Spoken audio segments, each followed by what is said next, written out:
Hi. Can you guys hear me and see me okay?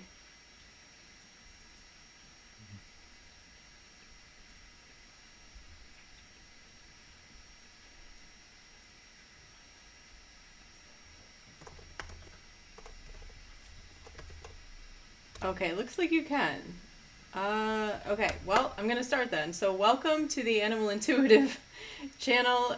This is Angela Webb. I'm the Animal Intuitive, and we have a show tonight with a little bit of a lesson, and then possibly it seems like some people want me to talk with their pets, so or at least one pet. So, if you haven't been to the show before, first of all, hello to everyone who's here in the chat. It's good to see you all here. Hi, Mel Mac, and Good Night Owl.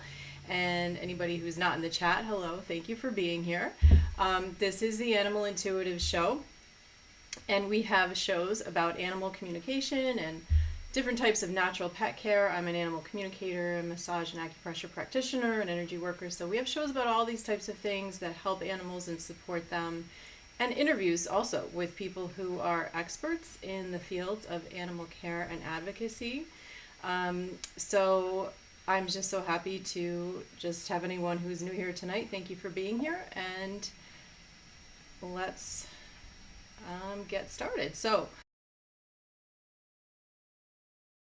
oh, don't finish. I hit the finish button and I thought it was finished and it came back. Okay. Thank goodness for double checking technology. That would have been not good. So, okay, so I do have my little intro that just for some reason has not been playing lately. It's still part of the show, but if you don't know what I'm talking about, you know, you'll.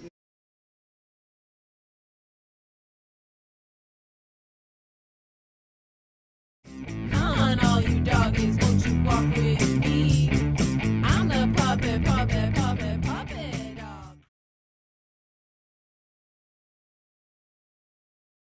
Or it will just decide to play. Okay. All right. Well, great. I'm glad it did that. Not at the right time, but at least it played. Well, tonight I have a little lesson about anthropomorphizing. I'm glad that I said it correctly. I'm amazed. I actually have it written in front of me to help me. I just have trouble with that word. Anthropomorphizing, of course, is, many people are familiar with the word, but just to give the definition, not the formal definition, but basically it's putting attributes of human behavior on animals. So making them out to be like people. And I wanted to talk about this topic because it really relates to animal communication. Oftentimes people think that's what animal communicators are doing, and it isn't. I know, right? The ghost in the machine. It's here frequently. And thank you for, yes, I do have a lot of shows on here if you want to check my library of shows after this one. There are many here. There's playlists too to help you out to look for what you might be looking for. So we have this thing with animal communication where people seem to think that we are maybe taking things a bit far with animals. And animal communication is really tuning into the energy of an animal to understand what that animal's thinking and feeling. And anybody can do this, I believe. That's what I teach. It taught so many people who, pretty much everybody I teach very quickly will identify a time when they've had an experience like this. Maybe they didn't realize what was happening. And I just think it's something that you learn to work like a muscle. You learn to grow it like a muscle. It just takes sometimes a little bit of practice and training, and that's why I have Animal Intuitive Academy, link in the description. Animal Intuitive Academy is on my website, intuitivetouchanimalcare.com, link in the description. You can find out more about the school and the classes I teach. But anyway, why we need to be careful about anthropomorphizing is because we will miss what animals are truly thinking and feeling. That's just the gist of it. And as animal lovers, of course, we want to understand what animals are thinking and feeling. And I do have some examples of some situations in my own life where this could happen. And I, do this myself sometimes. I mean, just because I do this as a professional and I communicate with animals doesn't mean that I don't, in my busy life, sometimes forget and just sort of like in the, things are going on and I'm thinking, well, my dog would like this, or my cat would like this, or they wouldn't like this, or they wouldn't like that, without really thinking about it. It's just sort of like how we think as humans. And one of the really good examples in my own animal family is the cats and the dogs. So I have 2 cats. Yep, she is here. I'm not sure if you can see her very well, but that's that lump right there, that gray. We're surprised we weighed her, and she was only 13 pounds. We thought she'd gotten much heavier. Oh, sorry, honey. I just tilted you. But she is a large cat. And, okay, well, sorry. I don't mean to totally jostle her. I didn't realize it was on a little bit of a ledge there. So she's fine. No harm has come to this animal.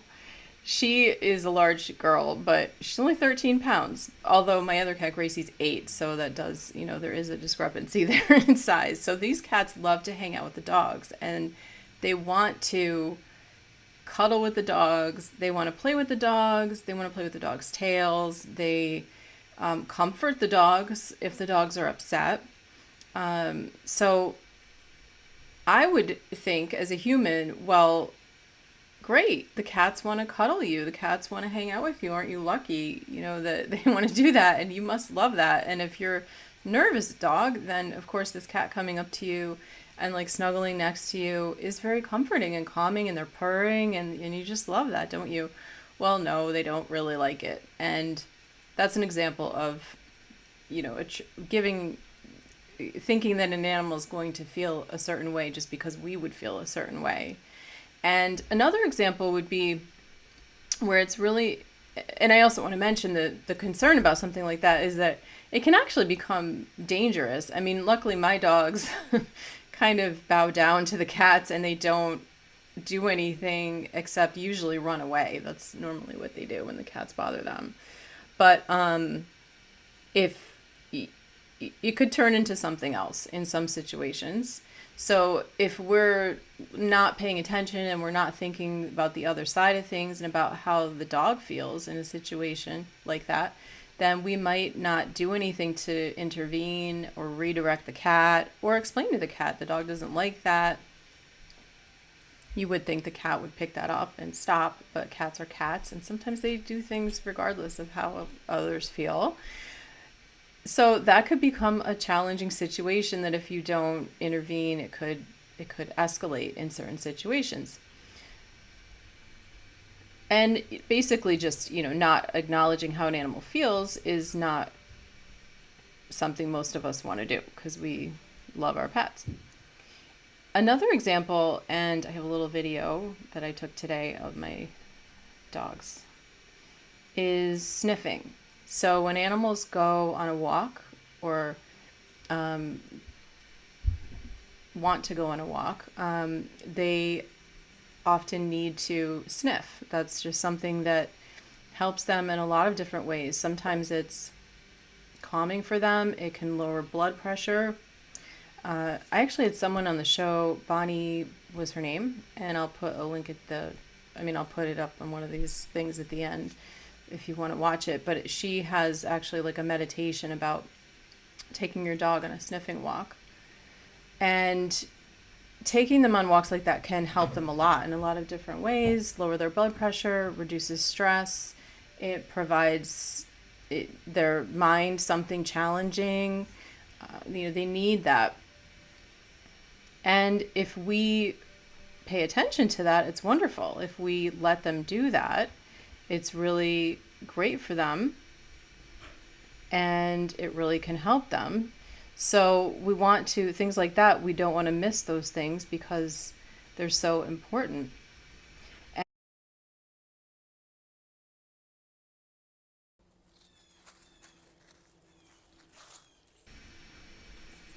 On a sniff walk, loving life. Now, if I didn't pay attention to that, basically, they don't get the advantage of it, is essentially it. But one thing that I wanted to mention is that I did a little communication with them when they were on a walk like this. And what I experienced when I tuned into what it felt like to be them is really like a human, a kind of getting to the heart of something, getting something that really you're craving, that you really want, and the satisfaction of that. Here's another example. Now this one was very difficult. I don't like doing this, but my dog sometimes stops, drops, and rolls in God knows what. So I don't usually just let her do this all the time, but for the purpose of this video, I wanted to just show her really, really enjoying that. And you can just feel how much she gets from that, how beneficial it is for her. So what that was like when I tuned into them to experience what it was like to be them in that environment doing the sniff walk was a lot like having chocolate for me. Like if I really want a piece of chocolate or some kind of chocolatey thing, it was like that you are craving it and you really want it, and then you get it and it's like, that was perfect. Or water, I guess that might be a good example, like when you're really thirsty. So it's really a great experience for them. They feel great when they get that, and to deny them that, because in our minds we're thinking, well, we think that's disgusting. We don't want them to, like sometimes I'll see urine on a leaf or something outside. It'll be another dog that's gone by, and I don't want them to stick their nose in something like that, but if you can let them have a little sniff, or the ground, you're not exactly sure what it is, of course, keeping your eye out for bad things, but to let them go through that process of sniffing and experiencing that in full is great for them. It's this, I could just feel it when I communicated with, Cheyenne was the one I did that with, that experiment with, yesterday. I wanted to just kind of I've done it before with her, but I wanted to redo it, reacclimate myself with it for the purposes of the show. And it's really incredible when you feel how they feel. It's like just that stress relief. Some maybe would think it's like buying something like shoes or something. I don't know, but yeah, so good night, Al. So you notice that your German Shepherd seems to be in deep thought when she sniffs something. She looks pensive. Yeah, you just let her, despite dog trainers saying don't let them sniff. I never understood that. Yeah, I don't agree with that at all. And the studies actually show that it's really beneficial for them. It really helps with lowering their blood pressure, for one thing, is wonderful. I mean, that just proves that there's a benefit to it. And the person I had on the show, I want to say her name was Bonnie Brown. I'm so embarrassed. I'm so bad sometimes with names, and she actually was so nice. She just did a little write-up on me, and my brain is not working right now, but I will link it once YouTube processes the video, which usually takes 24 hours or 12 hours or something. I'll put the thing at the end, but she really believes in it. She's a trainer, and she thinks it's really important to let them have that time. Of course, they need their energy walks too for fitness and everything, but yeah, thank you, Melmac, for putting that up there, the link to my channel. I have noticed sometimes when I go to my website, if I Google intuitive touch animal care, even like .com, it sometimes takes me to other people's websites. Like it lists other communicators or other animal related things, articles and things. So it's sometimes worth just clicking the link in the description, or putting if you put the https:// then it works. Yeah, sniffing is part of their just their nature, exploring. Yeah.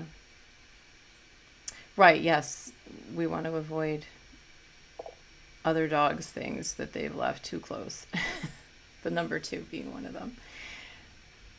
Yeah, I'm not great with names, and we have a lot of dogs around here, and we all say the same thing. I'm sorry, I forgot your name. I remember your dog's name, and everyone does it. It's like a phenomenon. Everyone remembers the animal's name, but not the human's name. So I don't know what that says about us, but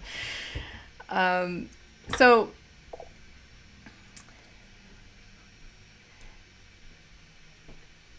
yeah. So I'm just seeing if there's anything else.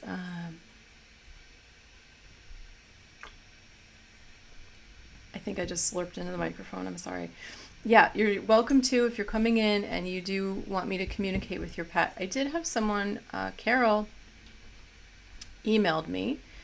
She's had Angel on the show before, and she has another dog named Cinnamon who she wanted me to communicate with. And I don't see her here yet. So if you are here, Carol, just let me know. But if you are someone else here and you want me to communicate with your animal, let me know as well. And yeah, so I just encourage people to really, something goes on for Carol. She can't find me every time it happens. I don't know. Yeah, I can see she can't find me. I don't know. Well, so I'm trying to make sure that when I talk to people's pets, they're here. I've done it in the past where I'll do the communication without you being here, but I really don't like doing that because it really doesn't make for very good YouTube to have no feedback at all. And I also want to demonstrate what animal communication really is like. And if you have some questions, I do sometimes animal communication at a distance with people who want me not to be on the phone for whatever reason. Their schedule doesn't work and they want to do like a email thing. And you can do that. I mean, you can write it up based on their questions, but it's not really good for YouTube to do that. And it doesn't show anybody really anything, it doesn't show any feedback and animal communication is often like a conversation, so it's nice to have the conversation flowing, because you want to ask something and then get information back so that okay, now what's the next thing. Although we are doing just like mini communications on this show, it is a little different, but I'm sorry, I'm having some lighting issues. I've got one half of me lit, and sometimes it gives that bruised effect on one side. It's not very appealing, so I'm trying to fix it, but I don't think it's going to get fixed tonight. It's like one half looks one way, another half looks another way. You get like harsh lighting on one side and softer lighting, and I hate lighting. It's not my thing. Anyway, so I think that was all I had about my lesson. So I'm just seeing if anybody... Oh, this was the other thing I was going to mention. A little experiment we can all do is taking time, just like maybe one day, go through the day and see if you pick up anything about your pet that you're making assumptions about. And just notice it as you go through the day. Take a note of it as the day goes on. And you may be really surprised how often that we do this. I mean, as I said, I do it myself. I get busy and I'm doing it myself. So it's just an experiment to see how much we're doing that, because it tells us how much we need to work on it and be a little more mindful sometimes of really how animals are really feeling and how they're thinking. Oh, Ernest Hemingway. Oh yeah, that was in like Florida, wasn't it, somewhere? Ernest Hemingway had over 100 cats and he named them all and knew all their names. Yeah, that's impressive. And so you have a kitty. Oh, hi, Judy Ann. So you have a kitty that definitely wants to go outside. Oh yeah, this is like what we were talking about last week. Because this does link up to last week's episode. We were talking about grounding and earthing and letting them walk outside. And of course, it's not for everyone, for every animal in every situation. Sometimes it's not possible, but so you have a kitty who definitely wants to go outside, but it's much too dangerous in my opinion. I take her outside, but only in a kitty backpack. She doesn't get the benefit of sniffing.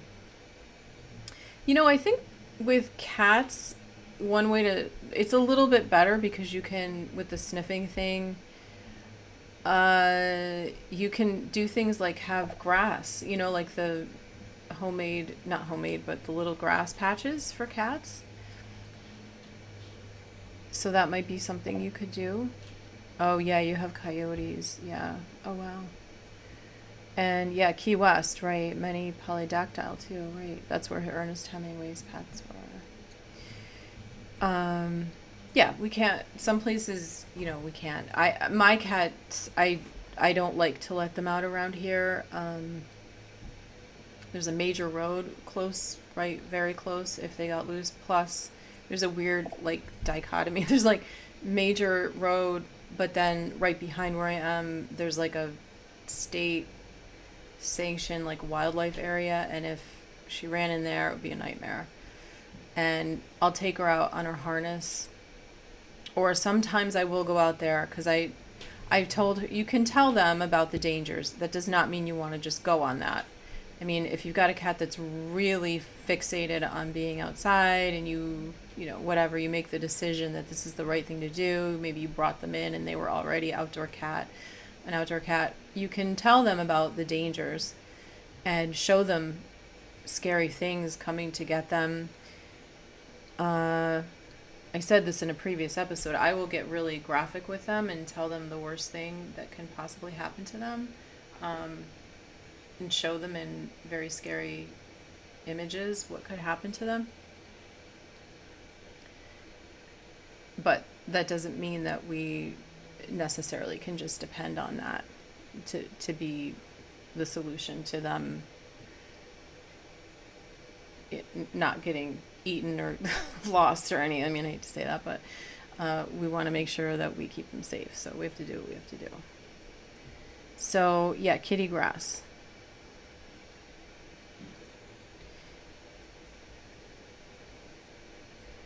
So the thing that we can do with making sure that when we want to understand what they're thinking and feeling is doing what I say here so frequently. We want to ground ourselves, clear our minds, use meditation, and listen to them. And I say this every time. I have a free meditation with extras on there, isochronic tones and binaural beats that really help you with focusing and being centered. And you can get that on my website, intuitivetouchanimalcare.com. There's a link in the description. And use that. And stop when you realize that you're making an assumption, and just clear your mind of all your thoughts. Sometimes it's easier said than done, but that's the point of meditation. Clear your mind of all those thoughts and allow the thought to come in of whatever it is that your pet is experiencing, so that you can really understand what it's like for them to have whatever's going on. And then you can really come to a solution. Sometimes when you have behavioral problems or what have you, then it's easier to come to a solution when you really know what they're experiencing, not just how you perceive it to be and what we would think as people, how they would feel. So I'm just wondering what people think. Is it difficult, do you find yourself doing this, the anthropomorphizing? And if so, how do you feel about communicating with them? I'm always talking about this, and I'm wondering how people, whether you've taken a class or not, with me or with someone else, do you find it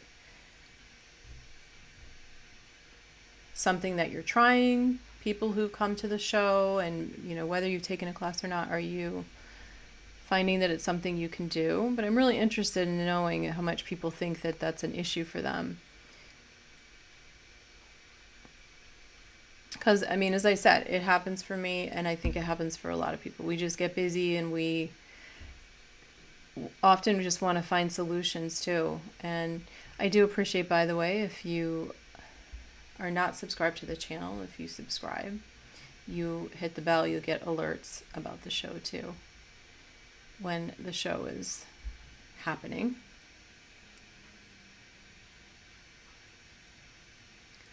And I'm wondering how many people, I mean, obviously, if you're here, you're interested in animal communication more than likely, or somehow you ended up here and you're watching this far, so you have some interest in it.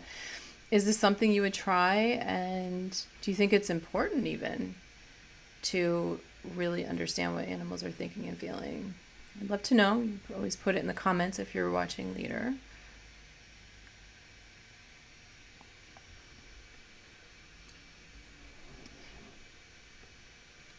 And, you know, I feel like the reason that I keep doing this show is because it's important for animals to have a voice. Excuse me. And even just becoming more aware of when we're putting these human attributes on them and making these assumptions, just becoming more aware of it is the first step towards helping them to have a voice.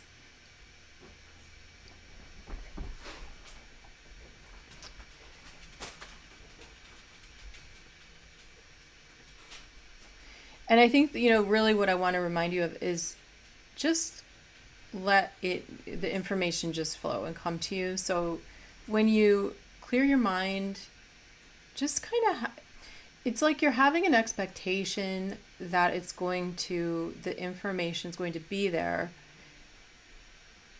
but at the same time, not forcing it, not grabbing at the information. It's like being very patient and just waiting for it. And it will be there. You feel it in your heart a lot of times. That's like the part of the body where the information, you feel it. And until you do it, it's hard to explain it, except for the fact that we can compare it to other times when people have had telepathic communication, because it's what this is. It's telepathy. You know what's going on with someone in your life that you care about before they tell you.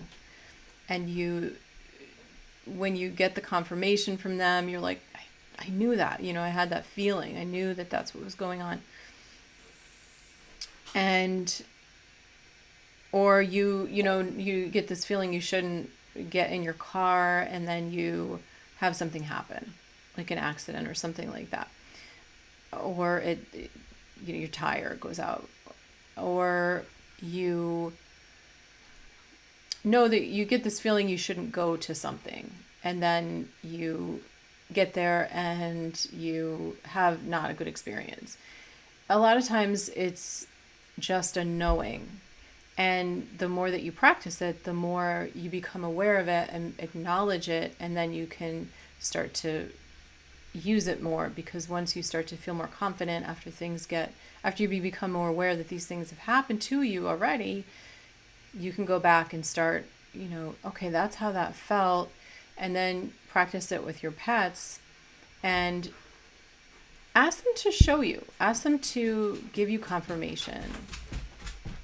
Oh, look who's here. It's Kane. Hi, buddy. My husband came home and let him out. I don't usually have him out, my German Shepherd, for the show because he's kind of loud. So I'm going back in the comments. So Judy Ann, I know I'm communicating, but right now I'm not at the point of clearly feeling I get what they're saying to me. Okay, good. So I'm glad to hear that you know you're communicating. That's the first thing, is you're acknowledging that you're communicating. So what I would say in situations like that is to wait and see what happens. Like, do you get any confirmation? Does anything happen that helps you to realize that, yes, we did have that conversation because something changed in their behavior, they did something. One of the things I think is fun to do got cats, dogs doing lots of things in here. Uh, making lots of noises. So one of the things, I just lost my train of thought. So, okay, one of the things I like to do, I just think it's fun, is to think about an animal. Like, just take the time and stop, think about them coming to see you. Like, if you're in another room in your home, and then imagine them coming to see you and see what happens. That's always nice for confirmation.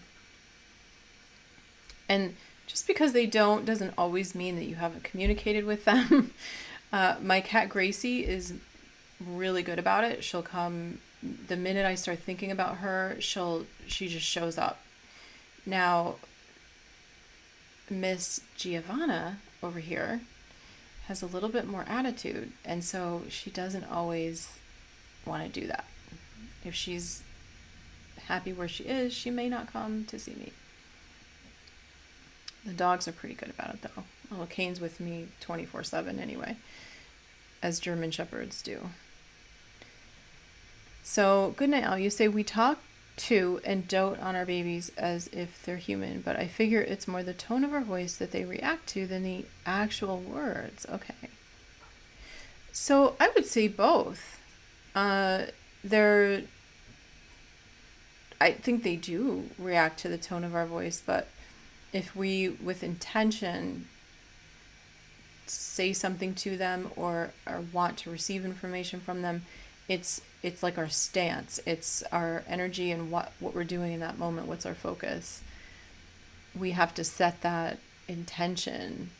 But I definitely think they do react to the tone of our voice. It's just different when it's intentional. And then, so this is really common, actually. So I know I'm communicating, but right now I'm not at a point of clearly feeling I get what they are saying to me. Yeah, that's very common. And the practice is part of that, and the confirmation helps, when you do get that confirmation, like they change a behavior or come to see you when you've thought about them. That's when it starts to build confidence, which is something I really, it's that practice. And it can help to not just be communicating with your own pets. That's sometimes when you're only communicating with your own animals, it can get fuzzy.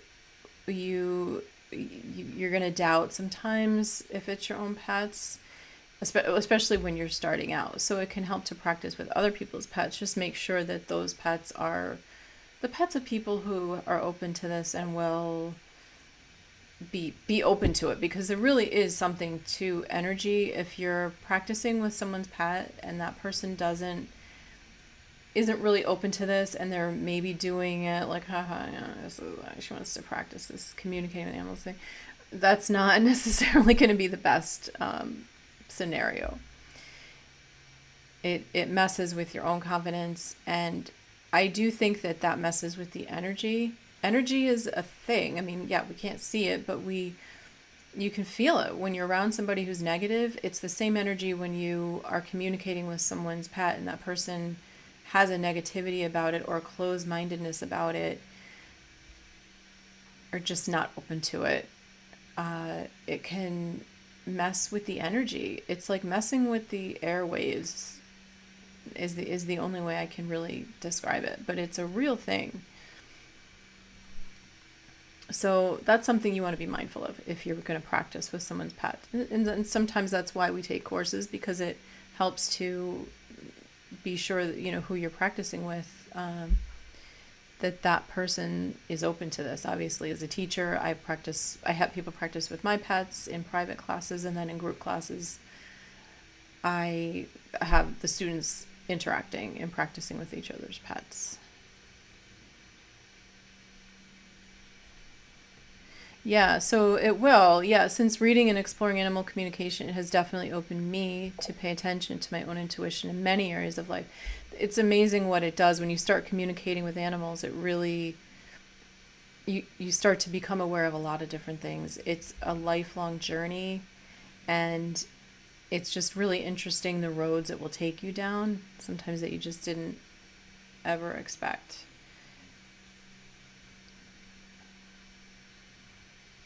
Oh, that's nice. To have a nice, happy household. Yeah, that does. They sense that. Yeah, they do sense. Yeah, I wish that too for everyone.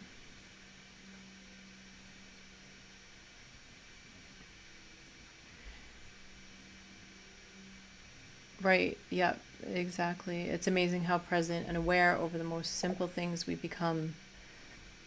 I just lost what you were saying, but aware too. Yeah. Okay. It's okay. Oh, that's so great that your friends and family are excited that you're learning. That's wonderful. They all want you to have conversations. Yeah, that'll happen too. And understand what their furry family members want them to feel. Yeah, that'll definitely happen. Like it won't just be people. You definitely, especially if you're excited about doing this and open to it yourself, you more than likely are going to have people around you who are wanting you to talk with their pets, which is good.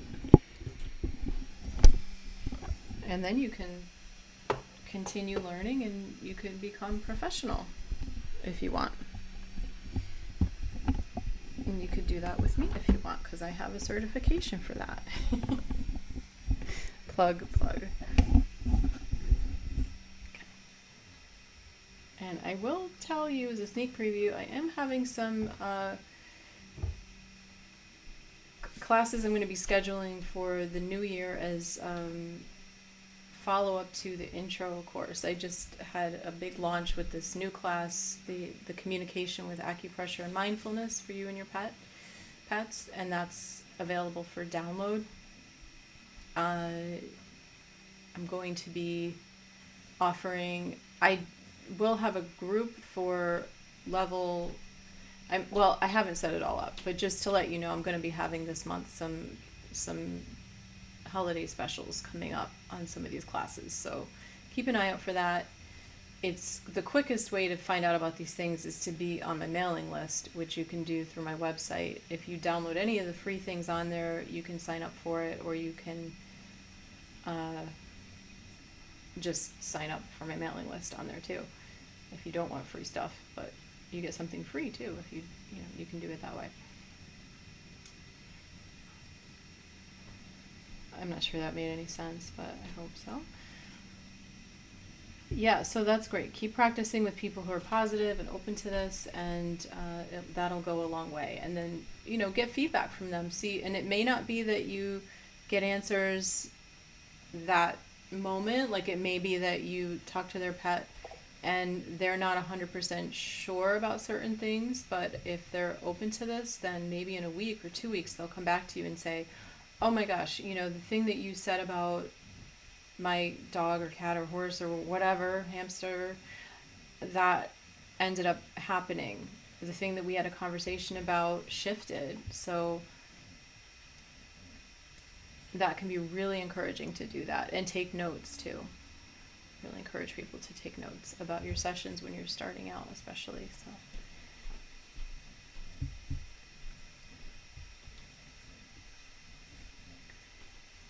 Any questions before I don't know if there's anything else, or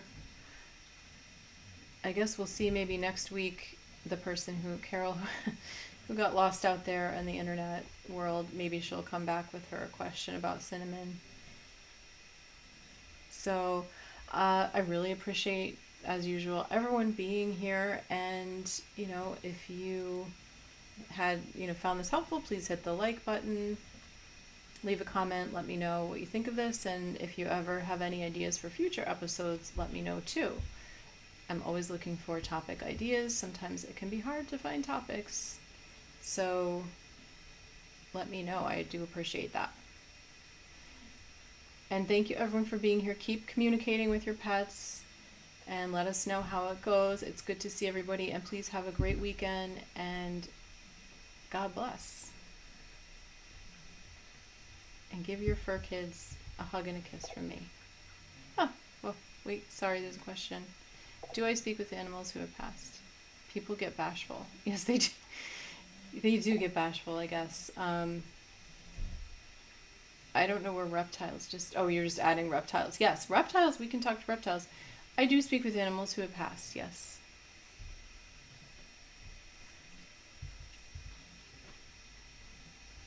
But yeah, we can talk to all animals, reptiles. We can even connect with energy of plants and nature. It's a little bit different. What you're gleaning from that is different, but you can communicate.